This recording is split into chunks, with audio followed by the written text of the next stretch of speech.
real cases before a real judge. Plaintiff Adam Arndt rented a room in his home to the defendant, and they lived together for 3 months.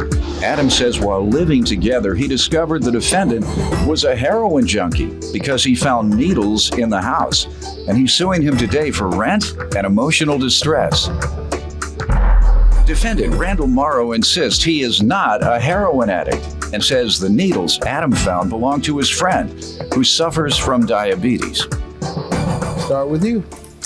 Your Honor, I lived with this man for about 3 short months. In that 3 months that he lived with me, I had found heroin paraphernalia in the house on several different occasions. Where did you know him from? Wait a minute. Pardon? Hold on, sir. Where did you know him from? I put an ad in the paper, Your Honor. I did not know this man. Excuse me. There was no heroin paraphernalia per se. I mean, per se? Well, excuse me. No. Excuse me. Let me rephrase, Your Honor. I had a friend over the particular time he's talking about. I had a friend over who, as it turns out, at the time I didn't realize it, but she was diabetic. She had some wet shorts on. We threw them in her dryer, his dryer rather. She dried her shorts, and apparently that came out. He found it a day or two later, a syringe, and a diabetic insulin syringe. And he found it, I think, 2 days later, and he approached me with it and asked me if I was diabetic. I said, no, why do you ask? I'm not. And he shows me the syringe, and I said, well, I think I might know whose it is. So I called, sent a couple texts. Finally, she got back to me. She tried to approach him. Actually, she came over with a vial of insulin, of her insulin, with her name on the prescription and everything. But I think he was on a vacation. She never gave at the time. How would you know that? You were never even there, man. You were gone for the weekend. Talk to me, sir.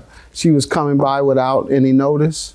No, I knew she was going to come by to see him. But you knew he was on vacation, so why would you call her over? Then you're right, Your Honor. No, you're right, Your Honor. Let me get back to him, sir. You sound like a lying dope fiend. Go ahead. That's how you sound already. All that old fast talk, the syringe, was in there 2 days. She came over and he was on vacation. You going to call over knowing he's on vacation? Come on with that game, man. That ain't nothing. Go ahead. What paraphernalia did you see and where did you see it? I found, well, the one needle that I did find in the dryer.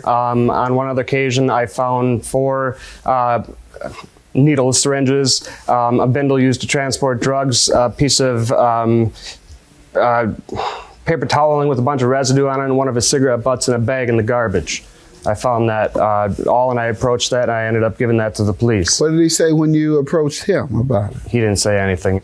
You went to the police? I went to the police, yes. You have a police report? I did not get anything from the police. Did they approach him about it? They asked me to give names. They said they'd keep an eye on it and do their investigation on it. And what was the agreement for the rent?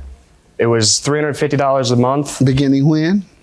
He moved in April 9th. He paid a half a month's rent for April, and then it was going to be $350 at the beginning of the month, every month following. Okay, so the total you're alleging is $560? Correct. Plaintiff Adam Arndt rented a room in his home to the defendant, and he soon discovered the defendant was a heroin junkie who left needles around their home.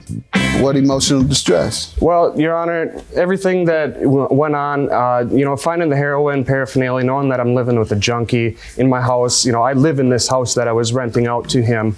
And then on top of it, he had taken... What action did you take to eliminate your emotional distress after seeing drug paraphernalia or being convinced that you lived with a junkie? I don't know. What were you going to do? I mean, how did the tenancy end? He moved out on his own? I gave him an eviction notice. Okay, so that's what you did. You tried to get him out. Right. I didn't want this guy living in my house. Okay. I had to lock my door in my bedroom at night because me and my girlfriend were fearful of a junkie living there, But he had taken my motorcycle keys and made a set of my keys.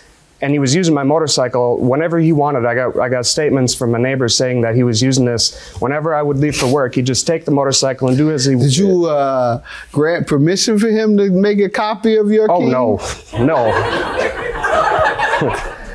Go ahead. Let me hear from you, sir. Tell me whatever you like now. I'm not sure what to say now because apparently, Your Honor, like you said, I'm a lying dope fiend. Yeah, you act like one. You sure acted like one with that story. Fast talking individual. Yeah, you sure acted like one. So since you have nothing to say, I believe him. And I grant you your judgment. I believe you. And he says he had nothing to say. Have a good day. You know what you were into. You know everything that went on. You know you stole my motorcycle. You know you stole my DVDs, all my other stuff. You know the house is broken into that, was clearly, obviously had something to do with you one way or down the line. You need to stop. You need to straighten up and not let this happen to other people.